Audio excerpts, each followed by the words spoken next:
l'homme forgeait du fer depuis des millénaires. Pour obtenir le précieux métal, le forgeron mélangeait du minerai de fer et du charbon de bois. Porté à très haute température, le minerai se liquéfiait. Débarrassé de ses impuretés, cette pâte épaisse et brûlante se transformait en fer. En Europe, au XVIIIe siècle, les objets en fer étaient rares, mais les guerres nécessitaient à cette époque des épées et des boulets de canon. La production de fer devenait de plus en plus lucrative. Des propriétaires terriens, des hommes d'affaires et des aventuriers achetèrent des forges et aussi des forêts pour assurer l'approvisionnement en bois de leurs fourneaux. Avant l'ère industrielle, les forgerons de métier étaient peu nombreux.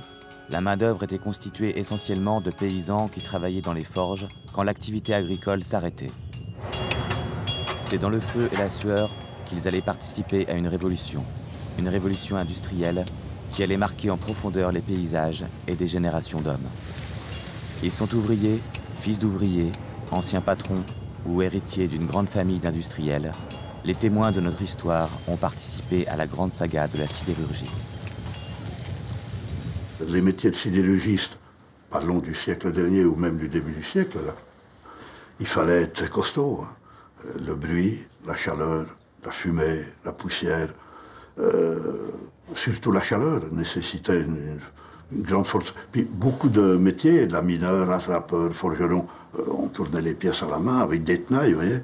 Donc ça demandait des gens très costauds. Les paysans étaient un peu formés comme ça, les viticulteurs aussi, hein, les vignerons aussi. Hein, et ça suffisait à l'époque. Hein. Je pense, si vous voulez, que ceux qui étaient dans le minerai de fer, dans la sidérurgie, en 1870, 1900, jusqu'à une période plus récente, avaient non seulement le sentiment, mais la conviction qu'ils étaient au cœur, si vous voulez, de la croissance, entre guillemets au bon sens du terme, d'un pays ou d'une région, comme ensuite, si on veut arriver à la période actuelle, aujourd'hui, les gens qui sont dans l'électronique et dans l'informatique savent qu'ils sont en train de, sans savoir où ça ira, de créer le nouveau monde dès l'an 2010, 20, 30, etc. Et à l'époque, et c'est pour ça que probablement les gens étaient très fiers, et très heureux finalement, même si les conditions de travail ne pas être tristes, de vivre dans ce milieu, ils savaient que c'était, ils faisaient partie de ceux qui construisaient le monde. L'histoire a retenu le nom de quelques familles. En Allemagne, les dynasties Thyssen et Krupp se partagèrent la Ruhr.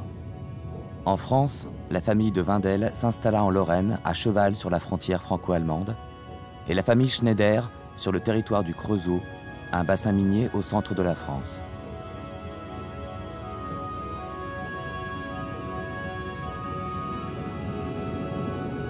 Depuis la révolution industrielle jusqu'au milieu du XXe siècle, ces patrons sidérurgiques que l'on appelait communément les maîtres de forge allaient peser de tout leur poids sur le développement de l'économie européenne, mais surtout sur la vie des habitants de régions entières. Aujourd'hui, nos sociétés portent encore les traces de ces bouleversements techniques, culturels et sociaux. J'avais le choix. Mon père m'a toujours dit que j'aurais le choix de faire ce que je voulais dans la vie. Mais quand on vous laisse le choix et qu'on est élevé dans quelque chose d'aussi impressionnant que l'acier, oui, je pense que tout naturellement, j'aurais été maître de forge. Il faut aussi savoir comment on vivait à l'époque. C'était encore de manière simple et modeste. Et l'important, c'était la concentration sur un but, l'entreprise. Sans cesse l'entreprise, l'entreprise. La famille venait après. Tout était fait pour le bien-être de l'entreprise et c'était très caractéristique non seulement de l'époque, mais également très caractéristique de Friedrich Alfred Krupp. Évidemment, la vision dépend avant tout du tempérament des hommes. Donc vous avez eu en fait des hommes qui sont succédés qui avaient des tempéraments différents. Ils avaient un point commun, c'est qu'ils étaient très axés sur l'innovation technologique. C'est-à-dire que tous ont eu ce point, c'est qu'ils ont, pour leur génération, en fait, introduit ce qui était une innovation dans la façon de faire, de faire du métal. Vers 1850, le fer anglais domine le marché. Pour le fabriquer, les Anglais avaient remplacé le charbon de bois par la houille, un charbon de terre plus économique. Les maîtres de forge allemands et français arrêtèrent peu à peu de défricher les forêts et se lancèrent dans l'exploitation des mines de charbon. La production en masse d'objets métalliques était dorénavant possible. Le capitalisme sidérurgique était né. Cette révolution industrielle allait engendrer deux nouveaux mondes, celui des patrons et celui des ouvriers.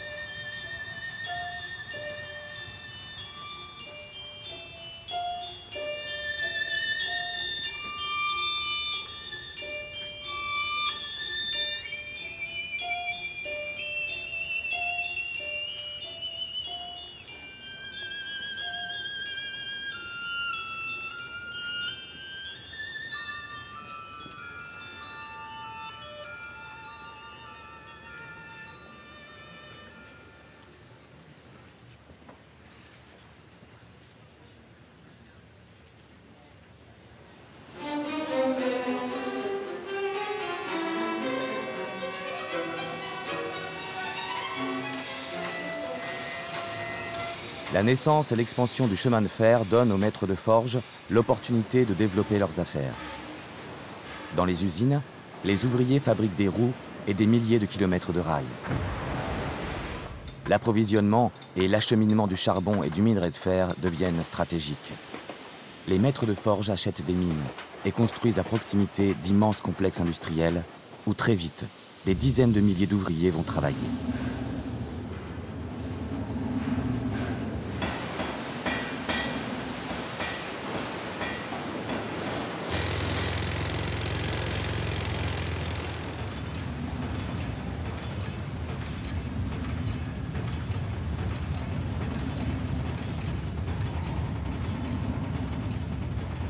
Mon cher ami, depuis hier, nous sommes en Allemagne, sur le Rhin.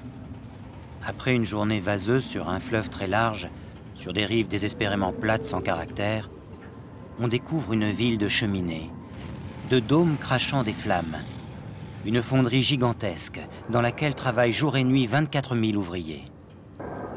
On est descendu jusqu'aux usines à la nuit tombante. Comment vous dire l'impression de ces châteaux de fonte, de ces cathédrales incandescentes, de la merveilleuse symphonie des courroies, des sifflets, des formidables coups de marteau qui vous enveloppent. Partout un ciel rouge, sombre et ardent. Là-dessus un orage a éclaté. Ce que tout cela est musical. Aussi bien j'ai l'intention de m'en servir. Maurice Ravel, 1905.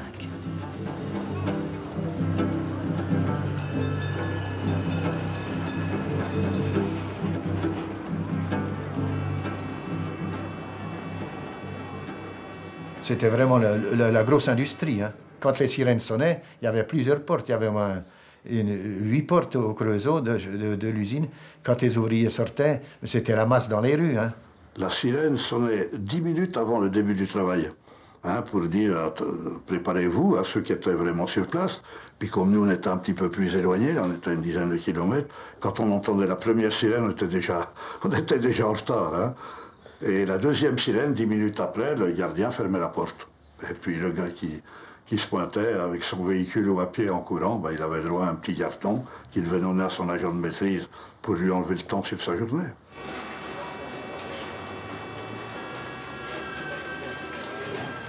À l'usine, le travail est divisé, surveillé et encadré. À chacun son poste et sa place dans la hiérarchie. Au sommet de la pyramide, on trouve le directeur. Souvent ingénieur, il chapeaute les aspects techniques de la fabrication. Sous ses ordres, des chefs d'atelier et de service veillent au suivi de ses directives. Le contremaître est le rouage principal du système. Choisi pour son expérience, c'est lui qui dirige les ouvriers sur le terrain. Les manœuvres sont à l'échelon le plus bas de cette hiérarchie. Ils sont les plus nombreux, les moins payés, et ceux dont les conditions de travail sont les plus pénibles.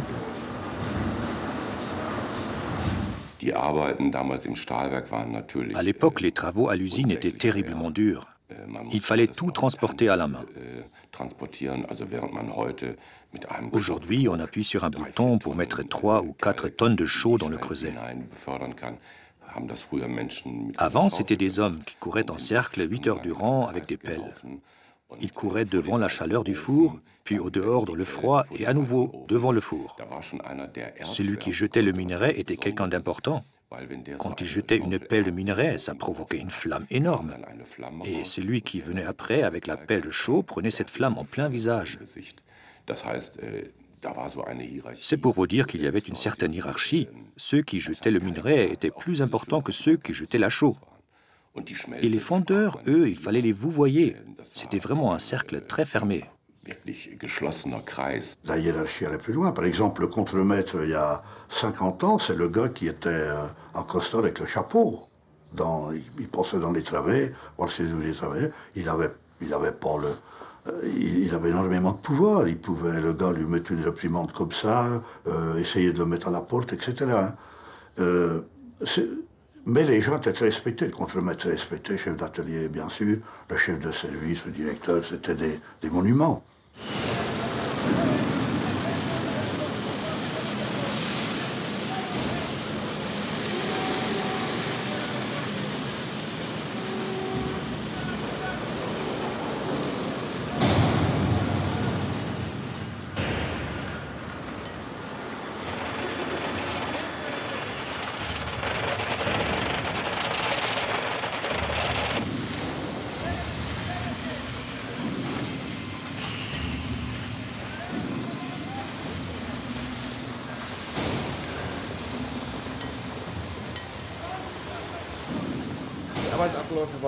Pour le fondeur, les différentes tâches de travail se situaient autour du haut fourneau. C'était la coulée, c'est-à-dire l'ouverture, et la fermeture du haut fourneau. Il fallait faire toute la mise en place du système de rigole à chaque fois, car après chaque coulée, il y avait la fonte et les scories qui s'incrustaient sur les bords. Il fallait les enlever, les casser, avec des tiges en acier et des marteaux. Il ne fallait pas rester plus de 30 secondes à côté des rigoles, sinon les vêtements prenaient feu. Avec l'expérience, on devine à quel moment il faut quitter les rigoles pour que rien de grave n'arrive. Et quand ce n'est pas fini, c'est un collègue qui prend le relais, toujours en faisant terriblement attention à ne pas risquer sa peau.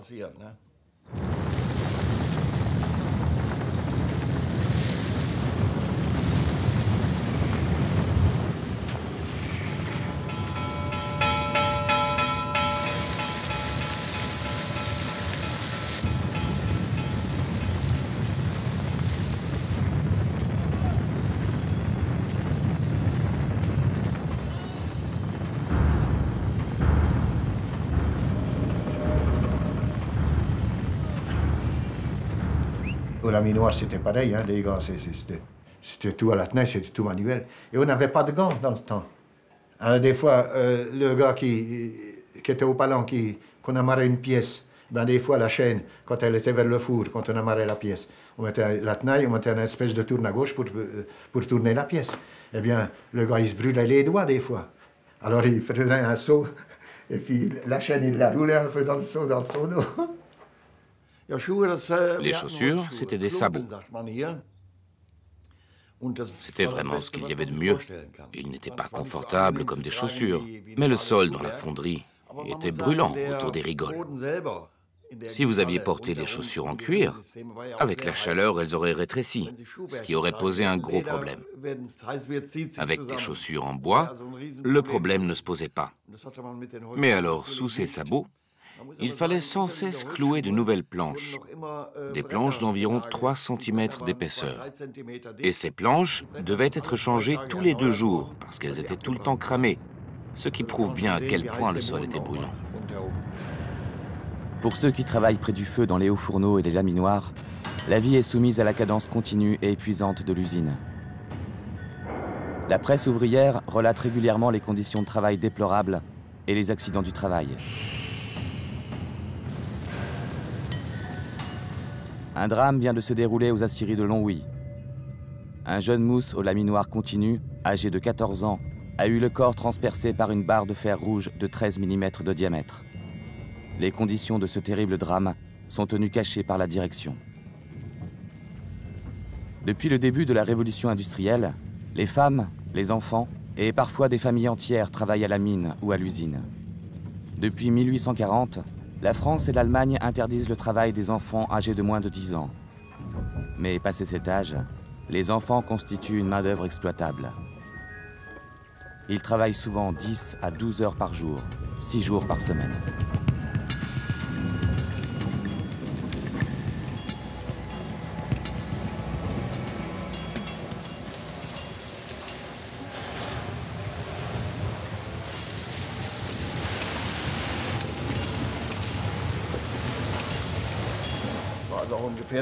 C'était un travail dangereux, il faut le dire. Pendant chaque coulée, il y avait aussi ces vols d'étincelles. On les appelait les puces, parce qu'elles brûlaient et pinçaient terriblement. Et ces puces, on les avait sur le cou ou dans la nuque, et on avait toujours des brûlures au ventre, au dos.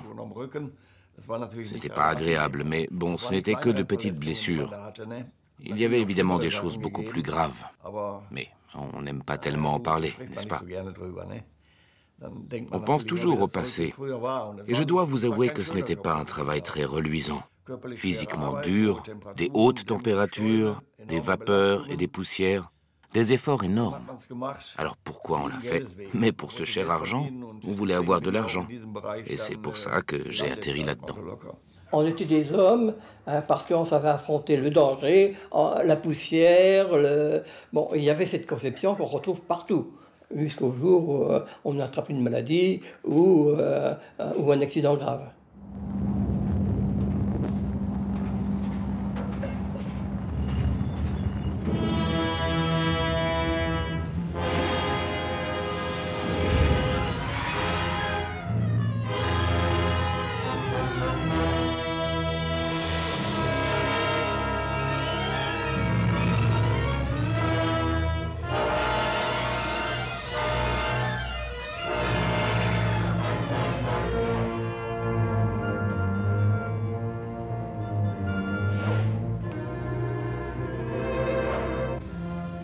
On appelait ça rattrapeur.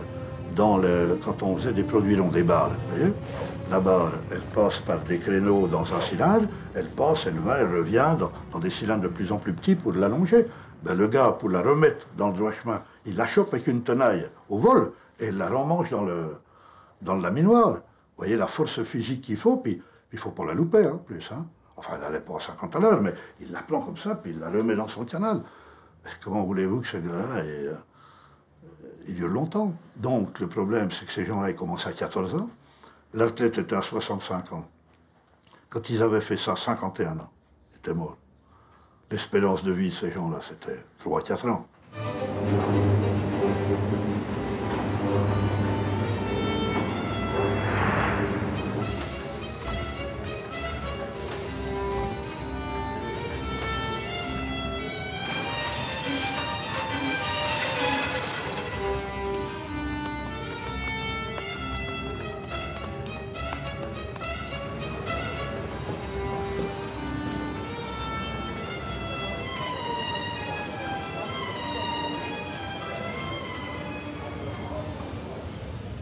Tandis que la révolution industrielle bat son plein, en 1870, la guerre éclate entre la France et la Prusse. Un mois après le début du conflit, les Prussiens sont aux portes de Paris. Le 10 mai 1871, l'Empire français est vaincu. La Prusse annexe l'Alsace et la Lorraine. Des usines françaises se retrouvent du jour au lendemain en territoire germanique et des industriels allemands, comme August Thyssen, construisent de nouvelles usines en Lorraine. Les canons Krupp sont les grands vainqueurs de la guerre de 1870. Alfred Krupp ne pouvait pas rêver meilleure publicité. Les commandes affluent du monde entier et l'empereur allemand Guillaume Ier se rend lui-même chez Krupp pour choisir de nouveaux canons. C'est à cette époque que l'État français demande à la firme Schneider de forger les canons de la revanche. Certains accusent les maîtres de forge d'être des marchands de mort et de préparer une nouvelle guerre. Monsieur Schneider répond: Voyons, ce ne sont pas des instruments de mort, au contraire, puisque ça fait vivre 500 000 hommes qui les astiquent du matin au soir et qui sont payés pour ça. Ce sont des instruments de vie.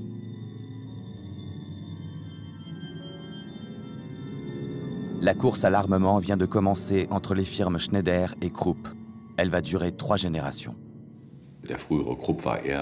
L'ancien Krupp faisait les choses plutôt au hasard, de manière irresponsable. Il servait celui qui était au pouvoir, hier l'empereur, demain la République. Il se foutait complètement pour qui il fabriquait les canons. Le principal, c'était qu'il les vende. Krupp vendait les canons aux Allemands, les plaques de blindage aux Français, et ensuite il vendait les plaques de blindage aux Allemands pour qu'ils se protègent des Français. Ça lui était complètement égal avec qui il faisait de l'argent. Et les hommes au pouvoir l'ont toujours financé et défendu, parce qu'ils avaient besoin de lui. Il était vraiment très puissant. Tous les gouvernements furent d'importants clients d'armement, mais surtout de matériel de paix.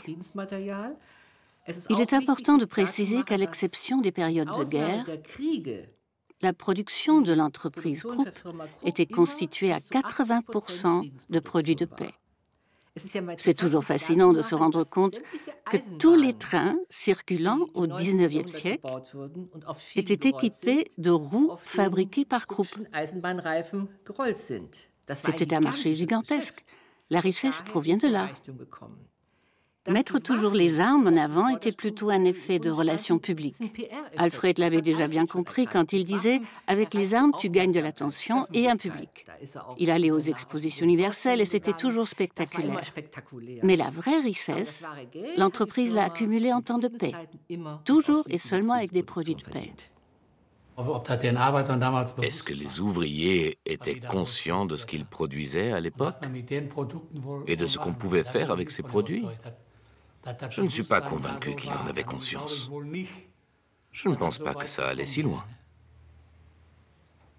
Je ne crois pas que celui qui était dans son atelier ou au haut fourneau avait conscience que ce qu'on fabriquait allait mettre d'autres peuples en danger. Mais les canons, c'était bien avant moi. Hein. Et j'ai jamais entendu mon père dire c'est con que Schneider fabriquait des canons, il s'en foutait. Du moment qu'il gagnait sa croûte chez lui, fabriquer des canons. Je ne pense pas que les gens aient beaucoup d'état d'âme.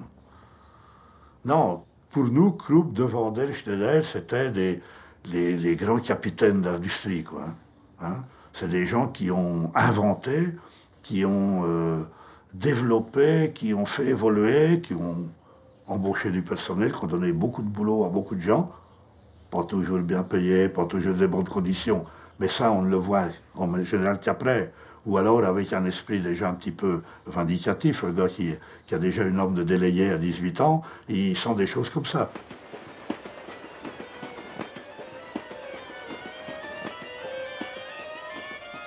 À la fin du XIXe siècle, des grèves très dures éclatent en Allemagne et en France. Partout en Europe, les idées socialistes font leur chemin parmi les ouvriers. Les syndicats, qui sont autorisés depuis peu, réclament des augmentations de salaire, l'amélioration des conditions de travail et l'abolition du système des amendes que le patronat inflige aux ouvriers pour tout manquement au règlement. En réponse à ces revendications, les maîtres de forge pourchassent les militants socialistes et n'hésitent pas à briser les grèves avec l'aide de la troupe. À vrai dire, Krupp était un ennemi des syndicats.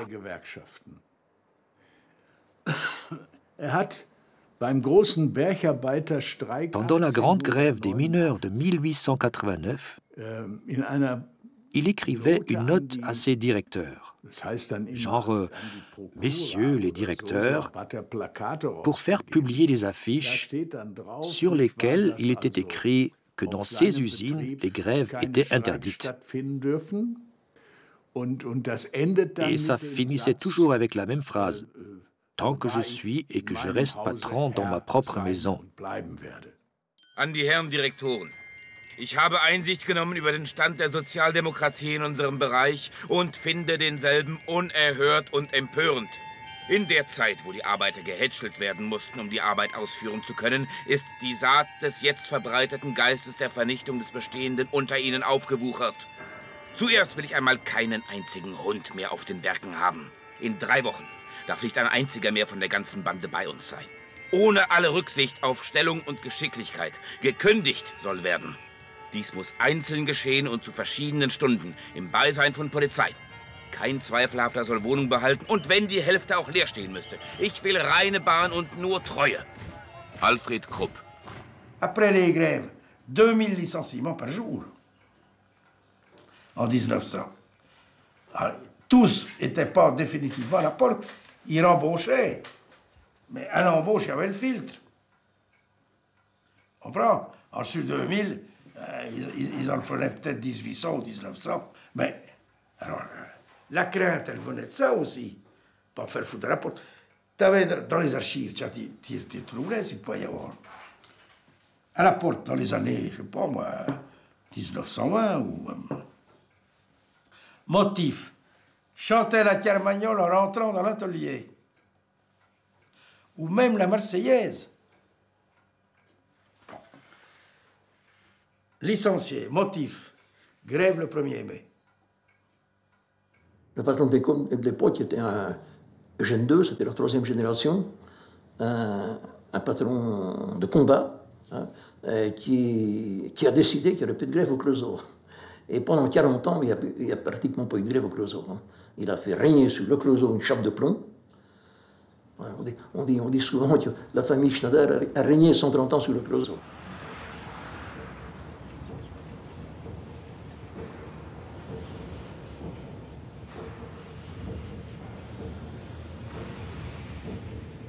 À un journaliste qui l'interroge au sujet du socialisme, M. Schneider répond.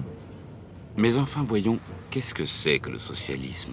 On dit qu'il voudrait supprimer le patronat, ou plutôt les privilèges exagérés des patrons.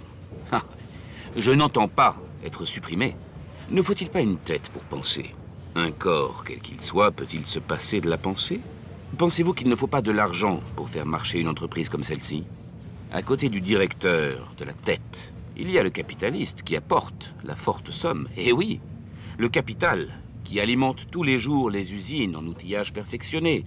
Le capital sans lequel rien n'est possible, qui nourrit l'ouvrier lui-même. Les théoriciens prétendent qu'il est injuste que ce capital, qui est le produit du travail des ouvriers, augmente indéfiniment. Il n'y a pas de maximum. Ça n'a pas de borne. Henri Schneider, 1892. De nombreuses inventions techniques avaient participé à l'essor du capitalisme sidérurgique. L'une d'elles avait transformé l'économie de la Lorraine. Le minerai lorrain, pauvre en fer, ne permettait pas d'obtenir un acier de bonne qualité. Mais en 1877, un ingénieur anglais, Sidney Thomas, avait trouvé le moyen d'obtenir un acier performant à partir de ce minerai. Peu de temps après cette découverte, et pour le plus grand profit des maîtres de forge, des milliers d'hommes attaquent les collines à coups de pioche. Pour les industriels, la Lorraine est devenue un véritable Eldorado. Cet accroissement de la production demande encore plus de bras. En Allemagne, les paysans continuent à rejoindre les sites industriels. En France, la grande majorité des paysans sont des petits propriétaires qui refusent de travailler à l'usine. Ce sont donc des Belges, des Luxembourgeois, des Polonais, puis des Italiens qui traversent les frontières et viennent grossir les rangs des ouvriers et des manœuvres. Ces hommes arrivent seuls, sans vrai désir de s'installer.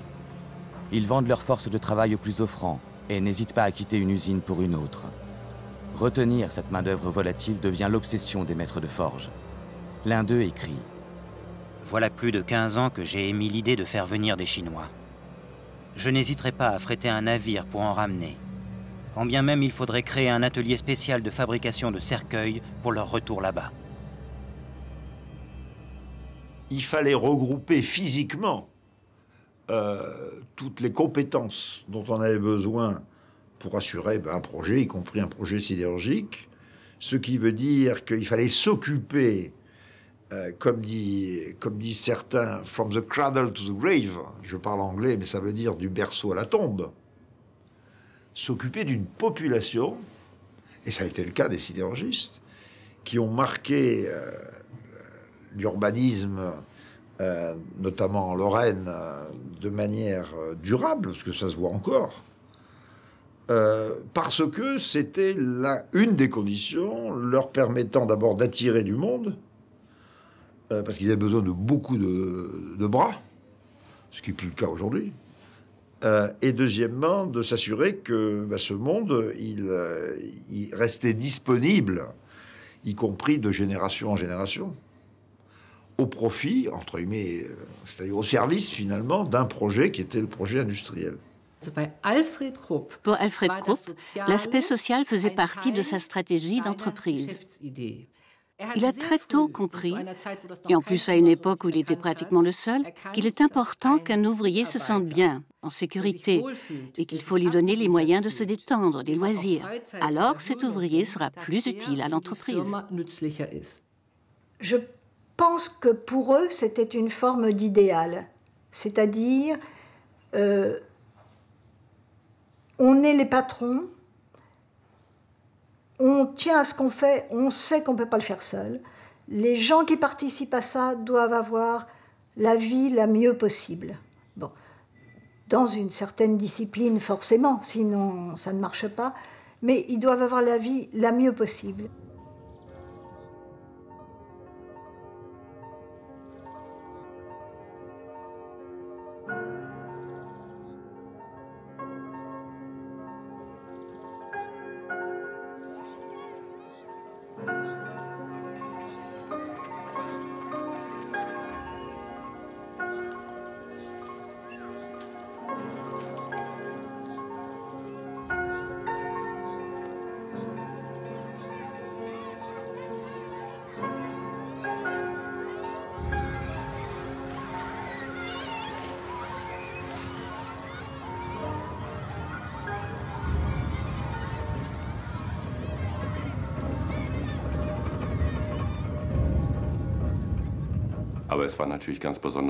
C'était vraiment très important de rentrer chez Krupp. Pas seulement parce que le salaire était payé ponctuellement chaque mois, mais parce qu'il y avait tout un encadrement. Il y avait des magasins spéciaux pour le personnel Krupp. Il y avait des bains-douches, des lavoirs, des soins médicaux, des brasseries. Toutes ces attentions, c'était pour que les gens restent à Rheinhausen. Avant, c'était un tout petit village. Rheinhausen était vraiment un bled comme Trompet, Frimersheim. Tous ces petits villages sont devenus une ville énorme. Aujourd'hui, 80 000 personnes vivent ici. Évidemment, on voulait fixer les gens, on voulait les garder dans cette ville. C'est ce qui explique l'engagement social de Krupp. Pour que les ouvriers journaliers qui partaient du jour au lendemain ailleurs restent et amènent avec eux leur famille. C'était évident pour beaucoup. Quand tu commençais chez Krupp, tu y restais pour toujours, parce que là, tu étais bien. Maternité du Creusot, Schneider. J'étais à l'école Schneider, j'ai travaillé Schneider. Mon père est né. Ah non, il est né à Schneider. Même parcours. Mon arrière-grand-père, j'en sais rien. J'en sais rien. Le Staline était le petit père des peuples, puis l'autre, il était le petit père de Creusot. L'hôpital, la maternité, les écoles. Et on recevait une bonne formation, hein. Tu vois? Alors, la crainte et le respect. C'était le patron. Il y a toujours eu des patrons, il y en aura toujours. Autant avoir celui-là. Pourquoi aller ailleurs? Je suis logé, je suis soigné. On ne me demande pas de nom. Soigné gratuitement, vous vous rendez compte? Les Américains ne sont pas encore là. Avant la guerre de 40, au Creusot, les gens étaient soignés gratuitement. On s'est basé sur la mutuelle Schneider pour faire la sécurité sociale. Donc, les gens, si vous voulez, vivaient dans un cocon. L'expansion des villes industrielles est si rapide que les municipalités ont du mal à faire face aux dépenses d'équipement. Les maîtres de forge payent et en échange placent leurs hommes aux postes clés de la ville. Les barons du fer rachètent tous les terrains disponibles et construisent dans un premier temps de grands dortoirs pour loger leurs ouvriers.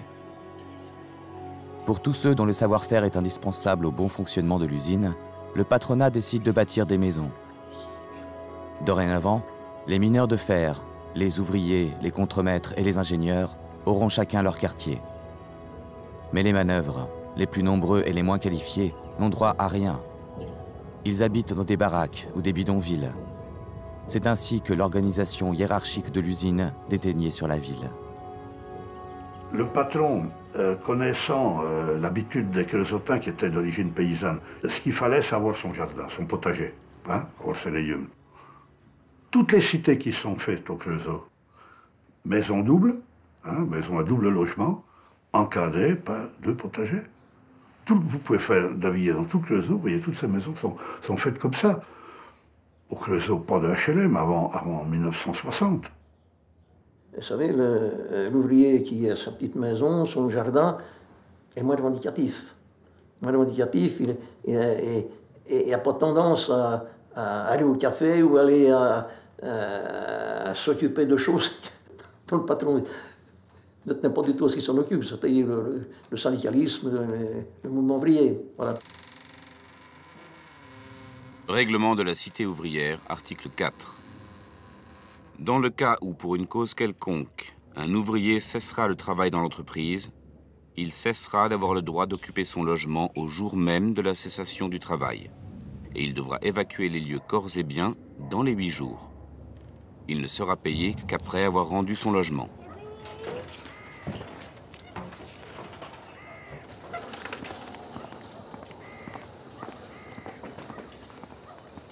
Alors, mon père me disait, par exemple, tu ferais attention aux chiens jaunes. Chien jaune, c'est un gars qui habitait dans le dessus de notre rue, puis qui avait un chien jaune. Mais c'était un mouchard. Alors, ceux-là, ils mouchardaient à la direction. Et dans tous les quartiers, il y avait un mouchard.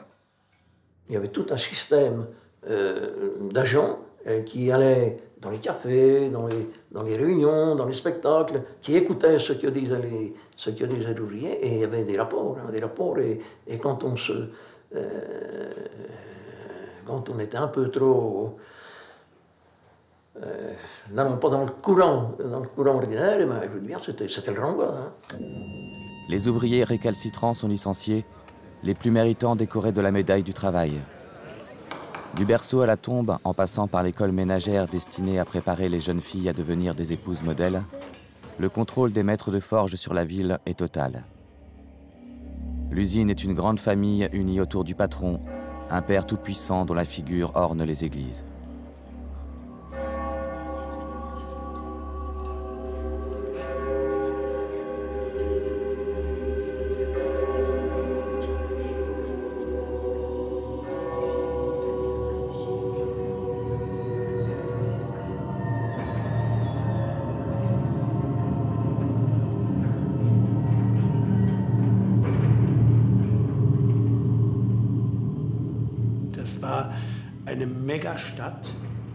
C'était une mégapole. Là où je travaillais, l'usine s'est introduite comme les bras d'une pieuvre à l'intérieur de la zone résidentielle en y installant des unités autonomes. Au final, ça ressemblait à une ville industrielle. Et les habitants étaient composés uniquement de gens qui étaient là pour l'usine. Les structures familiales s'ajustaient à ces contraintes et devenaient moins mobiles.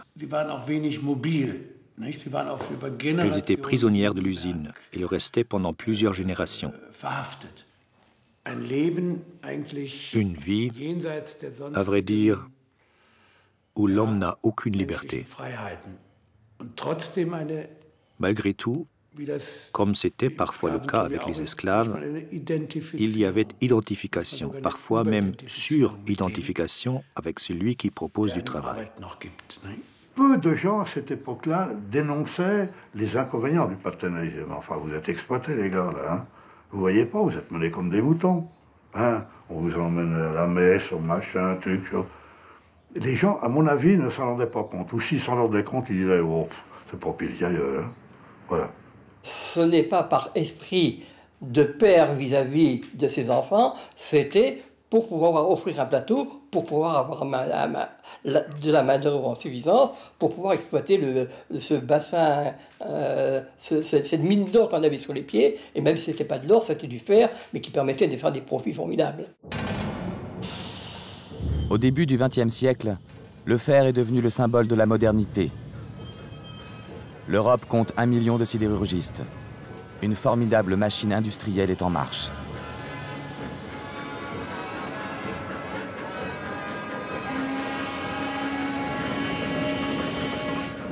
Quand la Première Guerre mondiale éclate, les barons du fer sont les industriels les plus puissants du monde. Sur les champs de bataille, c'est un déluge de fer et de feu. On compte 9 millions de morts et 20 millions de blessés. Cette guerre est le premier massacre industrialisé de l'histoire. La France victorieuse interdit à l'Allemagne de fabriquer des armes et lui réclame, au titre des réparations de guerre, une grande partie de ses productions d'acier et de charbon. Mais en 1923, l'Allemagne ne paye plus. En représailles, les Français et les Belges vont se servir et occuper la Ruhr. 6 ans plus tard, en 1929, un crash boursier frappe durement les États-Unis. Pour les industriels allemands qui avaient bénéficié des investissements américains, c'est une catastrophe. L'Allemagne plonge à son tour. La misère et les dissensions au sein de la gauche allemande favorisent l'arrivée au pouvoir du parti nazi. Tout le monde était au chômage à l'époque. On était content d'avoir du travail. C'était ça le problème. Et aujourd'hui encore, le monde entier nous le reproche, à nous les Allemands. Pourquoi Hitler est-il arrivé au pouvoir? Hitler est arrivé au pouvoir parce qu'il a donné du travail et du pain.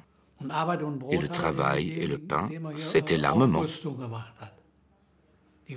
La grande industrie de l'armement et tous ces grands industriels ont joué le jeu. De toute façon, ils n'avaient pas le choix. Je me soumets à l'État légitime. Moi aussi, je le fais aujourd'hui. Que je sois de son opinion ou pas, je me soumets aux lois. C'est là qu'est le drame de la vie de Gustav Krupp von Bohlen und Halbach. Il a été éduqué sous le Second Empire allemand, fidèle à l'empereur jusqu'à la moelle, avec une préférence pour la monarchie. Et malgré ça, il était un serviteur loyal de la République de Ebert, de Brüning, et aussi du gouvernement de Hitler, après son accession légitime au pouvoir. En 1936, le chancelier Adolf Hitler confie à Hermann Göring, son bras droit, la direction du plan de 4 ans. Un plan dont l'objectif est de relancer l'économie et surtout de réarmer le pays. Le gouvernement impose aux industriels le financement du parti nazi et les contraint à freiner leurs exportations de manière à produire uniquement pour l'Allemagne. Gustav Krupp, ainsi que les autres industriels, sont en désaccord avec cette politique d'autarcie. Mais le réarmement est pour eux un immense marché. Pour produire les avions, les bateaux et les chars, des milliers de tonnes d'acier et de fer en fusion traversent les laminoirs. La sidérurgie allemande tourne à plein régime. En septembre 1939, l'armée allemande envahit et occupe progressivement une grande partie de l'Europe. Les usines de tous les pays occupés devront dorénavant travailler pour l'Allemagne.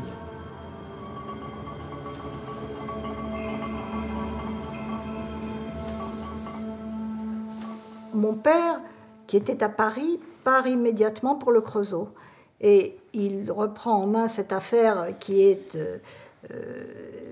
c'est extrêmement difficile parce qu'il faut à la fois gérer ça. Les Allemands, c'est en zone occupée, les Allemands sont là. Il faut à la fois fabriquer quelque chose et en même temps fabriquer le moins possible, de la moins bonne qualité possible, avoir le moins de hauts fourneaux qui marchent. Donc l'usine a travaillé pour les Allemands. Et il y avait des officiers allemands qui surveillaient la production.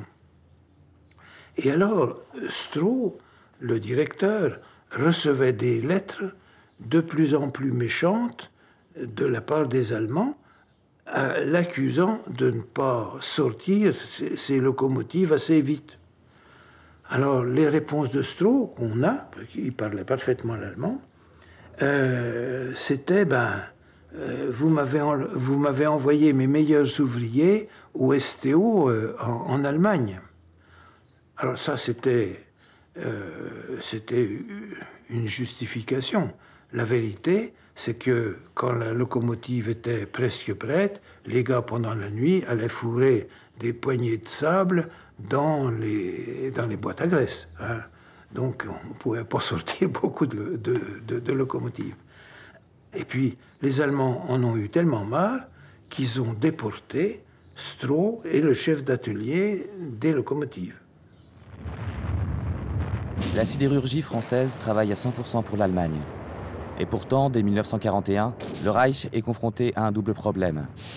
L'armée allemande manque de soldats et l'industrie de guerre a besoin d'ouvriers. C'est dans les pays occupés, sur les champs de bataille et dans les camps de concentration que l'État nazi et les industriels allemands trouvent les hommes qui leur font défaut. Depuis le début de la guerre, Krupp n'était plus autonome, mais sous la coupe du ministère de l'Armement de Speer, comme toutes les autres entreprises. D'ailleurs, c'était le cas en France aussi. En période de guerre, c'est le gouvernement qui décide de ce qui doit être produit. Mais c'est aussi le gouvernement qui débauche les ouvriers pour les envoyer se battre au front et en faire des soldats. Alors, comment assurer la production? Ce qui a sauvé Krupp au début, ce sont les travailleurs étrangers, venus de France par exemple, que l'entreprise employait dans de très bonnes conditions, donc ils venaient volontiers. Et puis ça s'est compliqué. Le ministère de l'Armement mettait à disposition des entreprises des prisonniers de guerre de France, de Hollande et ainsi de suite. Ils étaient payés autant que les travailleurs allemands, même mieux. Ils recevaient de surcroît des indemnités d'éloignement et étaient vraiment traités de la même façon.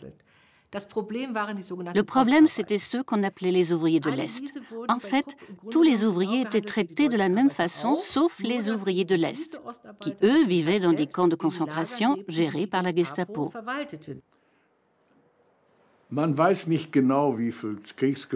ne sait pas exactement combien de prisonniers de guerre et travailleurs forcés étaient à Essen, mais je suppose qu'il y en avait environ 80 000. Il faut savoir qu'il y en a qui ne restaient pas longtemps à Essen, car ils étaient déportés dans une autre ville. Et puis, il y en avait d'autres qui étaient transférés à Essen sur l'ensemble des usines. Mais je pense que le chiffre de 80 000 n'est pas exagéré. Ici, à Essen, nous avions 2 camps externes provenant du camp de concentration de Buchenwald. Dans celui qui était dans le centre d'Essen, il y avait les hommes, les prisonniers de Buchenwald, de nationalités différentes. Mais nous avions aussi un camp de femmes, intitulé KL, Camp de concentration Buchenwald, SS Commando de travail Fried Krupp. Il était intitulé officiellement comme ça par les nazis. Dans une lettre à en-tête de la firme Krupp, un employé écrit: Wir benötigen für unsere Einsatztruppen noch dringend 10 Ochsenziemer oder andere Schlagwaffen. Da wir erfahren haben, dass Sie derartige Artikel noch vorrätig haben, bitten wir Sie, dem Überbringer der vorliegenden Nachricht 10 Exemplare auszuhändigen.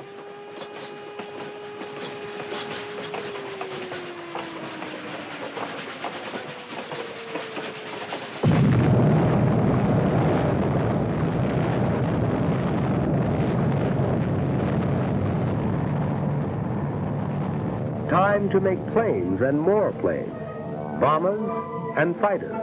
Faster, more powerful than any the world had ever seen. Time to make guns, and more guns, shells, and more shells, tanks, and more tanks. Time to gather the huge strength which was ours, to pour the great riches of American earth into the cauldron of war.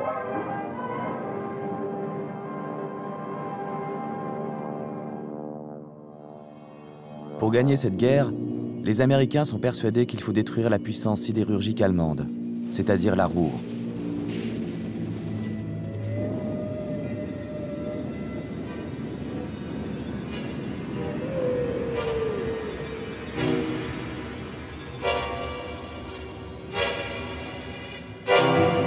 Le 8 mai 1945, le jour se lève sur des montagnes de gravats et de fer tordu.